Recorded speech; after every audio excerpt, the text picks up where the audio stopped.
to, čo ma zaujíma, tak učiť sa od toho najlepšieho. Ale bol som na Google a si predstav, že ženy aj zvarajú, že som videl videa, kde ženy zvarajú. To je si jako talentovaný svářeč, jo? Tak by mě zajímalo. Odporučila čo najviac kopírovať. To musím dať, si vravím, keď to dali iní, no, aby si to vedeli představit.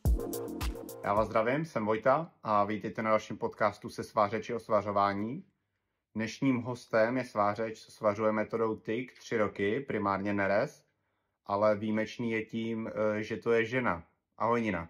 Ahoj. Já ti moc děkuji, Nina, že jsi přijala pozvání do podcastu a zeptám se tě rovnou na první otázku.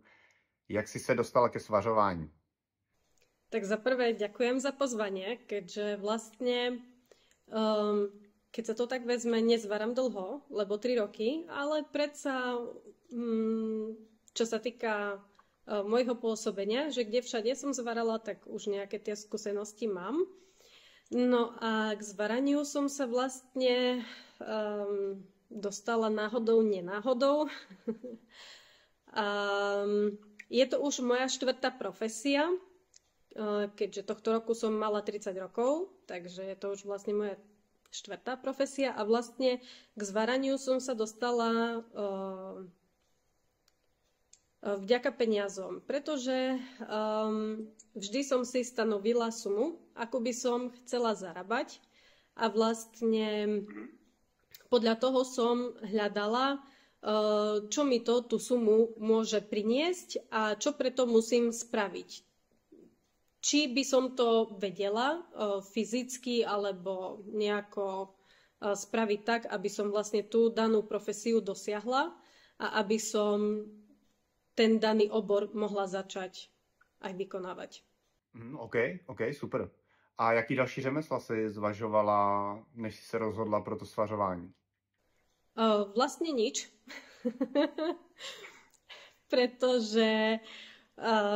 Pretože ja už som v zahraničí pracovala. Robila som vlastne v hoteli, 5S v hviezdičkovom hoteli ako čašnička. A vlastne na Slovensku som tiež už pracovala ako grafička a to som vedela, že to v tom už ďalej pokračovať nechcem, tak som hľadala niečo nové. A keďže som mala vo svojom okolí známeho, ktorý mal syna, ktorý pracoval v Holandsku, ako zvárač, zarábal tam pekné peniaze, tak sa mi to zdalo, že zvárač, to je dobrá profesia, že ľahko sa tam nájde práca, pretože zváračov hľadajú vždy. Jazyk na tej úrovni mám, aký zvárač potrebuje, no len som žena a žena asi zvárať nemôže. To som si myslela.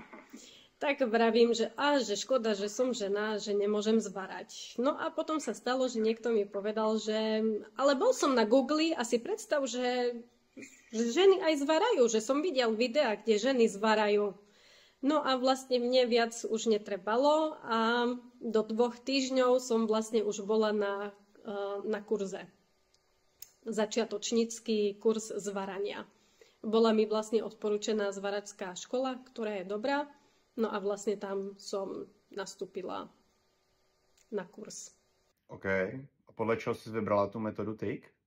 My sme išli do tej vlastne školy a tam mi zbežne povedali, že čo ktorá práca obnáša, tá technológia a vlastne mi odporučili, že pre ženu by vlastne bolo najvhodnejšie ten TIC, pretože je to viac náročné na motoriku, je to čistá práca, pretože nerez je väčšinou čistá práca, takže už podľa toho, čo mi odporúčili v škole na základe ich skúseností, tak som povedala, áno, dobre, tak toto sa naučím.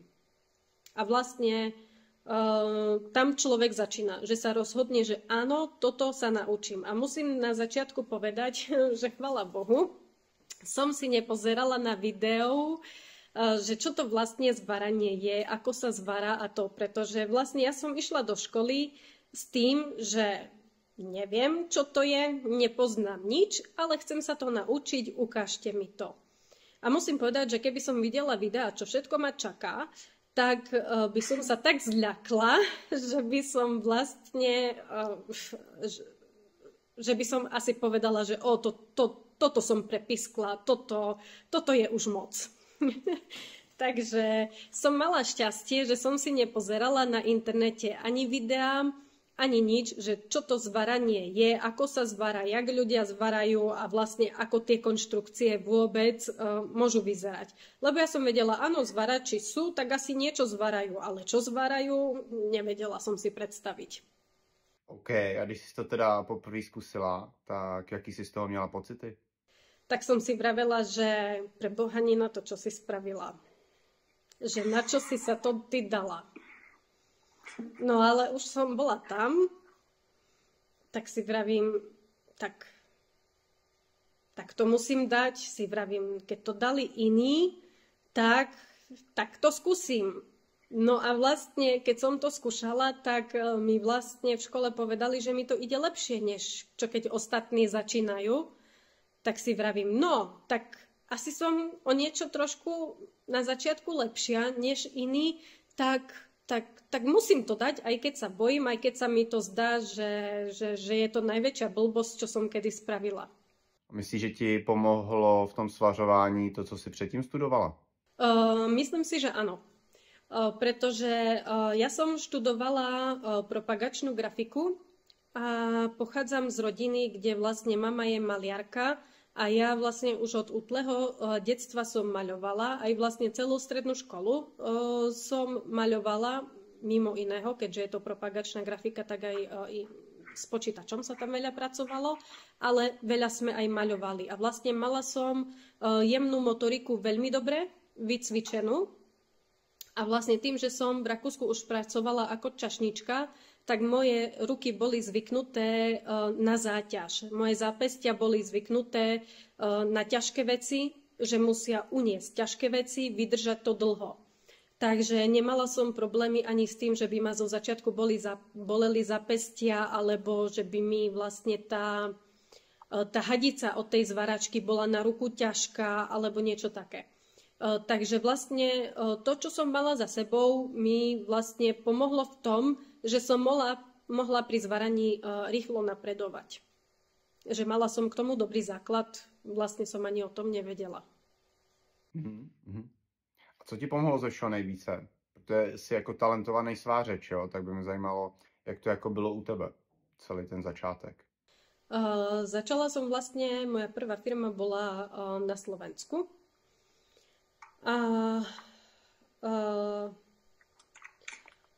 No a vlastne, keď som tam začala pracovať, tak dali mi to najľahšie, čo mali na tej firme, tie najľahšie konštrukcie na zváranie.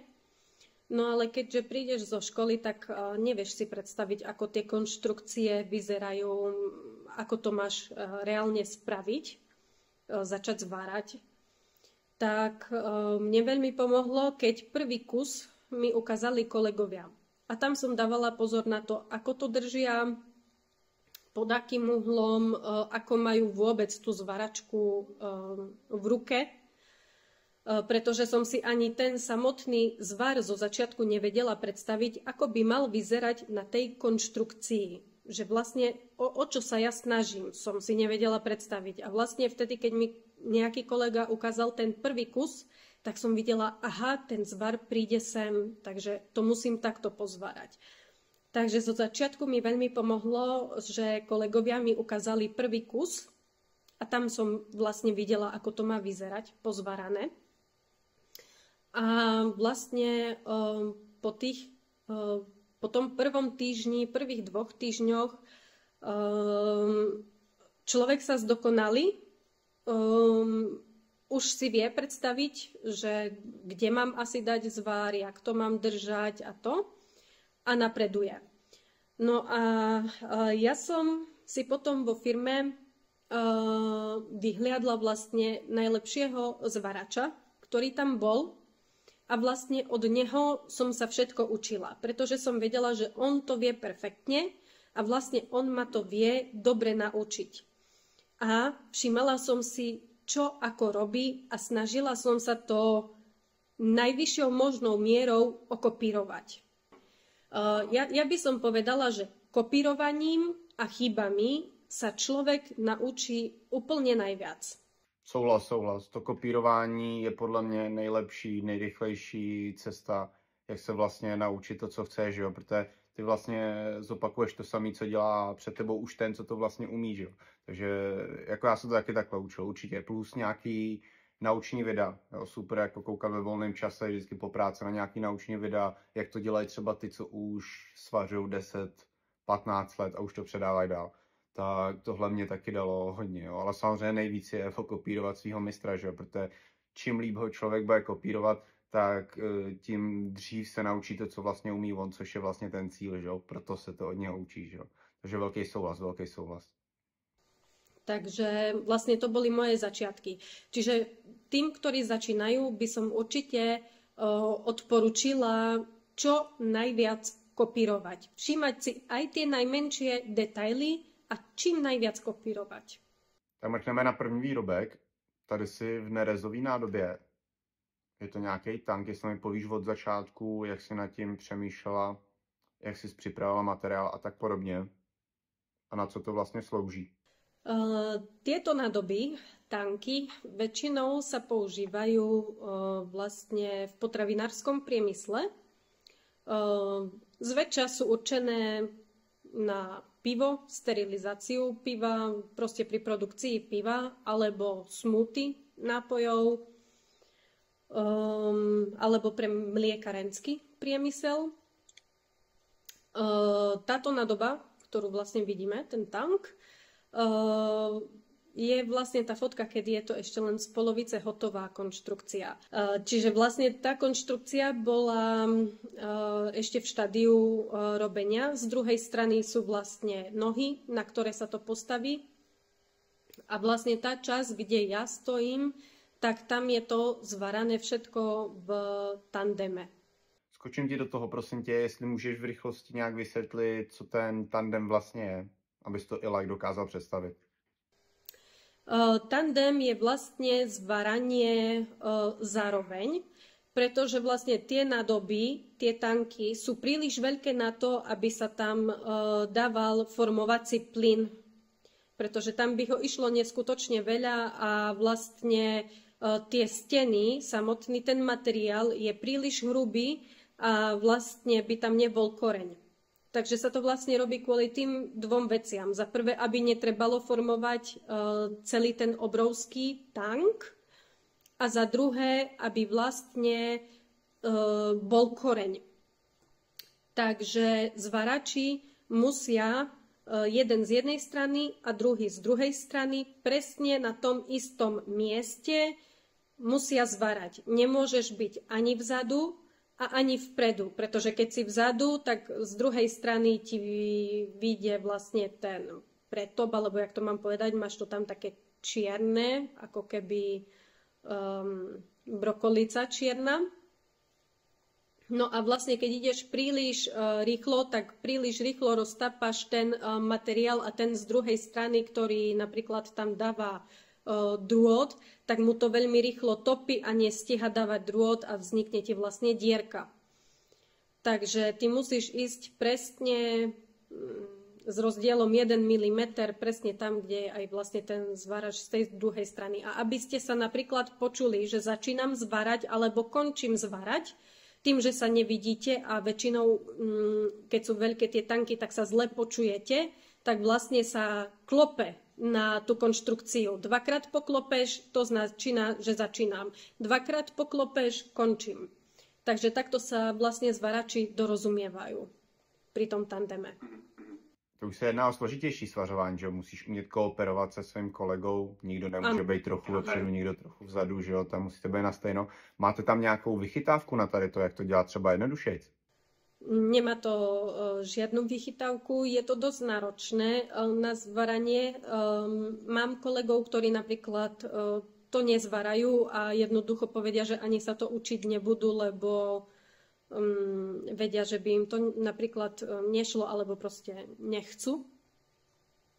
Takže je to určite náročné na zváranie aj vlastne tým, keď si v tom tanku vo vnútri je ti tam horúco. Musíš mať odsávanie, vlastne prívod vzduchu čerstvého A tým, že vlastne jeden zvára vlastne zľava doprava, tým, že si pravák, ale ty, keď si vo vnútri toho tanku, tak ty to máš presne opačne. Čiže ty musíš horák držieť v ľavej ruke a ideš vlastne opačným smerom.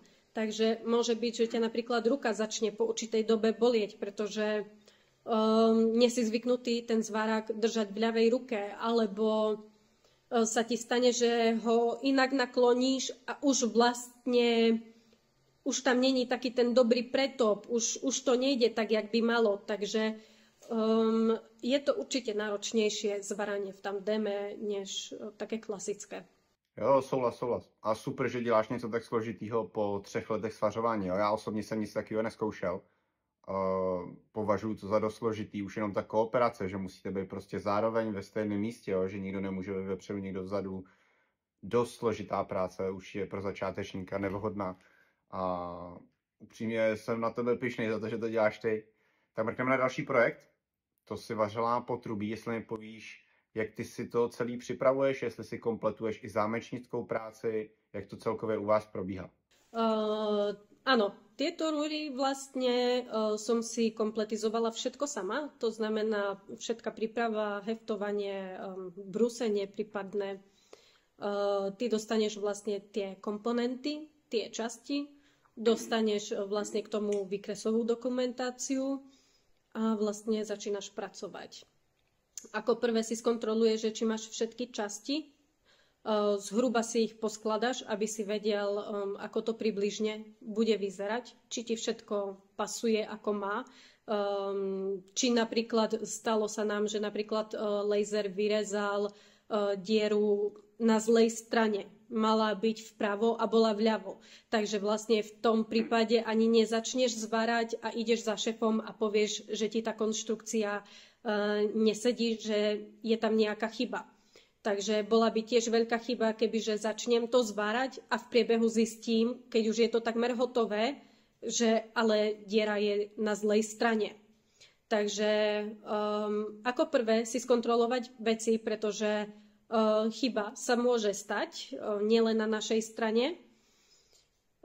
Takže ako prvé si skontrolovať vlastne, či mám všetky komponenty a či tam vlastne všetko sedí tak, ako to je zakreslené vo výkresovej dokumentácii. A keď mi všetko sedí a mám vlastne všetko, čo potrebujem, každý jeden materiál, každú jednu časť tej konštrukcie, tak vlastne vtedy začínam s prácou. Pri tých rúrách sa vlastne začína od tej najjednoduchšej časti, čiže si vyhliadneš rúru, ktorá je približne v strede, ktorá je rovná a vlastne od nej sa posúvaš ďalej. Napríklad k tej rovnej rúre ide koleno. Väčšinou tam bolo naznačené z jednej aj z druhej strany, tam bolo vygravírované, že kde je približný stred, nie približný, presný stred, aby si to tam vedel dať heft na jednej strane vlastne zvonku a potom znútra. No a vlastne zvyšok tej rúry si dopasúval, aby spolu pekne sedeli. Čiže dával si tam hefty, keď trebalo, zobral si kladivo a musel si to pekne vyklopať, aby ti to všetko pekne sedelo, aby tam nebol veľký presah. Keď trebalo, vzal si, neviem, ako sa to povie po slovensky, to naradie, čo ti tak stisne rúru, to Schraubzwinga. Taky to znamená nemecky. Svorky bych to nazval. Svorky, no presne, svorky. Tak si vezmeš svorku, stisneš si rúru, pretože keď je rúra elipsovitá, tak vlastne zoberieš svorku, stisneš ju a vznikne ti dokonalejší kruh. Takže vlastne všetky tieto veci využiješ. No a vlastne na tej konštrukcii sa kúsok po kúsku vlastne dostávaš ďalej a ja som si väčšinou tie zložitejšie veci nechávala nakoniec, že začínaš tým ľahším, aby sa ti to dobre vedelo otočiť, aby si to vedel vypolohovať a vlastne už tie najťažšie veci ti ostanú na koniec, kde už toľko veľa nepotrebuješ polohovať a už to len potom vlastne dozváraš.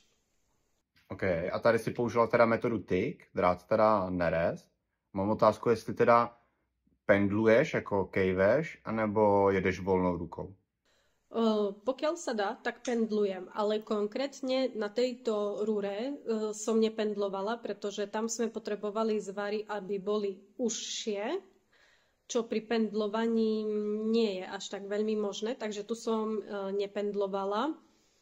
A vlastne konštrukciu som si len do nejakej polohy otočila vlastne žeriavom a opierala som si keramiku o konštrukciu a vlastne takto som sa posúvala a plus do toho drôt, aby ten zvar bol úzky. No a vlastne začínaš od spodu a sa posúvaš vlastne hore. No a to isté vlastne, keď si už hore, tak vlastne skončíš, presunieš sa na druhú stranu a to isté z druhej strany. No a keď to máš hotové z druhej strany, tak si vlastne tú rúru zase trošku inak napolohuješ s tým žeriavom, aby sa ti to otočilo tam, kde to nemáš ešte pozvarané a zváraš ďalej. Musíš si nájsť polohu, ktorá ti vyhovuje. Povedala by som, že príprava robí pri zvaraní veľmi veľa, pretože čím sa ti lepšie zvára, tým krajší je tvoj zvar. Keď máš ruku vo vzduchu, no ani ten zvar nebude, neviem aký krásny, no nebude. Takže veľa robí tá príprava, aby si mal pohodlne ruku. Samozrejme sú veci, kedy není to extra pohodlné, ale musíš sa nejako posnažiť, aby si tam tú ruku nejako poskladal. Takže vlastne takto som to zvárala. Pokiaľ ma konštrukcia pustila, tak som si ju otačala vlastne so žeriavom a takto. Takže nič iné tam na polohovanie nebolo. Len žeriav. OK. Mrkneme teda na poslední projekt. Jestli mi teda povíš, co to přesně je, jak jsi to vyráběl a na co to slouží. Je to vlastne panel z rúr. Tie sa budú používať ako chladenie na pivo, pre pivo. Tieto panely vlastne mi prídu už poskladané, pretože kolegovia ich skladajú, ale nie je tam žiaden úkos. Je to 2 mm stena na tých rúrkach, takže všetko je to už poheftované. A ja už to musím vlastne zvárať. Najprv sa pozvárajú tie rúry a potom sa tie rúry vkladajú do panelov a vlastne, keď sú vložené v tých paneloch, tak sa vlastne zvára tam ešte kuťak a po prípade rúry, ktoré nebolo možné predtým pozvárať, tak sa vlastne ešte dozvárajú. Pár kusov tam je takých.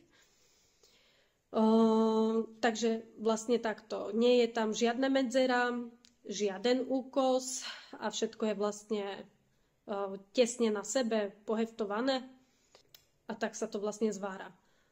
Záleží podľa toho potom, ako zvárač je zvyknutý na akú rýchlosť, koľko si dá amperov a podľa toho už zvára. A toto vaříš zase kejvačkou? Tuto idem kyvačkou. Rúry takéto sa snažím, pokiaľ sa to dá, zvárať kyvačkou. A už je jedno, že či v polohe zvislej alebo vodorovnej. Vždy sa dá vlastne tá keramika pekne oprieť, aj keď je to zvislé. Takže sa snažím kyvačkou. Lebo vtedy vlastne ten zvar vyzerá najlepšie, najkrajšie a tam si je človek aj pomerne istý, že bude mať koreň, lebo vidí ten pekne pretop, že či už podľa toho, ako sa roztápa ten materiál, tak už vieš, že či ideš dostatočne rýchlo alebo pomaly, či máš dostatočne veľa amperov alebo málo. Takže už podľa vlastne toho kúpeľa vidíš, či tam budeš mať koreň, alebo nebudeš mať koreň. Samozrejme, začiatočníci nevedia rozoznať, či budú mať koreň, alebo nebudú. Proste musia sa pozrieť dovnútra, či je tam koreň, alebo není tam koreň. Ale vlastne postupom času, keď budú variť tie rúry, napríklad keď je niekto len na rúrach, ja neviem, 3 týždne, tak po 3 týždňoch už si vieš odpozorovať, aha, takto to vyzerá, keď je tam koreň, takto sa mi topí materiál, keď tam ten koreň je. A takto to ide, keď tam koreň není. Takže určite by som neočakávala od začiatočníkov, že budú vedieť podľa toho, ako sa im topí materiál, vedieť, že či budú mať koreň, alebo nebudú. Proste nedá sa to zo začiatku tak odpozorovať. Jednoducho musíš sa pozrieť dovnútra, a vtedy vidíš, není. A ja takisto, keď mám nejakú rúru hotovú, vždy, pokiaľ ma to konštrukcia pustí, že tam nie je nejaké koleno alebo niečo také, vždy sa to snažím odkontrolovať zrkadlom, baterkou, aby som si bola istá, že ako ten koreň vyzerá, či je pekný, lebo môže sa stať, že napríklad nejde formovací plyn, a ty si myslíš, že všetko je super, síce sa ti trošku viac prepadá ten materiál pri zváraní, ale hneď ti to nedopne. No a potom, keď sa pozrieš dovnútra, tak vidíš, že ti nešiel plyn, pretože ti hadička odpadla v strede zvárania alebo proste niečo. Takže odporúčila by som vždy tie zvary, pokiaľ to konštrukcia pustí, tak si ich aj skontrolovať. A můžeš dát nahlídnout do těch parametrů, jaký máš nastavený? Približne, aby tí začiatočníci si vedeli predstaviť, na akých amperoch sa tam približne beme v rozmedzi od 50 amperov do nejakých 70, maximálne 75 amperov. A vlastne kuťaky, ktoré sú tam robené, tak tam sa ide zhruba 100 amperami. No. Aby si to vedeli představit. Jo, super. Já ti moc děkuju za to, že jsi se s náma podělila o své znalosti a zkušenosti. A mám na tebe poslední 2 otázky. Co bys doporučila úplným začátečníkům, co teprve zvažují, že by šli svařovat? A co bys doporučila těm, co již teď už nějakým způsobem začínají se svařováním? Například jakou metodu a tak dále. Tak tým, ktorí nad tým uvažujú, tak ja by som odporučila, že nemať príliš strach, že vždy si povedať, že toľko ľudí to dokázalo a sú aj menej šikovní, sú aj viac šikovní a keď to oni zvládli, tak viem sa to aj ja naučiť. Je to len otázka času. Všetko je len otázka času. Takže nebať sa toho, nebať sa do toho ísť. A tým, ktorí už začínajú, tak vlastne by som odporúčila nebať sa chýb, pretože na chybách sa učíme. Snažiť sa z chýb vziať poučenie. Prečo sa mi to stalo a ako by som to na budúce mohla zlepšiť. Keď to ja neviem, niekoho sa spýtať. Počúvaj, a prečo sa mi to stalo? Na základe čoho? Jak to mám opraviť? Spýtať sa niekoho, nebať sa niekoho spýtať. Takže nebať sa chýb, nebať sa spýtať. Za ďalšie, nebať sa ampérov, pretože niekedy viac ampérov ti pomôže s tým, že krajšie sa ti rozleje vlastne ten materiál, všetko sa lepšie spojí a paradoxne ten zvar lepšie vyzerá, aj sa ti to lepšie zvára. Pretože častokrát vidím, že ľudia sa napríklad boja amperov a im to ide ťažko. Ten zvar sa ťažko posúva dopredu. Vyzerá to nemotorne, keď sa to už pozvára. Takže odporúčila by som nebať sa amperov a užívať si to zváranie, užívať si ten proces toho učenia. Takže toto by som odporúčila ľuďom do začiatku a takisto čím viac kopírovať. Nájsť si niekoho, kto je v tom danom smere, čo sa mi páči, čo sa chcem naučiť, niekoho, kto je v tom najlepší a od neho sa učiť. Niekto je najlepší na rúry, niekto je najlepší na plechy, niekto je najlepší, ja neviem na čo, na nejaký materiál, tak vlastne to, čo ma zaujíma, tak učiť sa od toho najlepšieho. Toto by som odporúčila ľuďom a všetko ostatné zvládnu. Parádní motivace, moc hezky řečeno.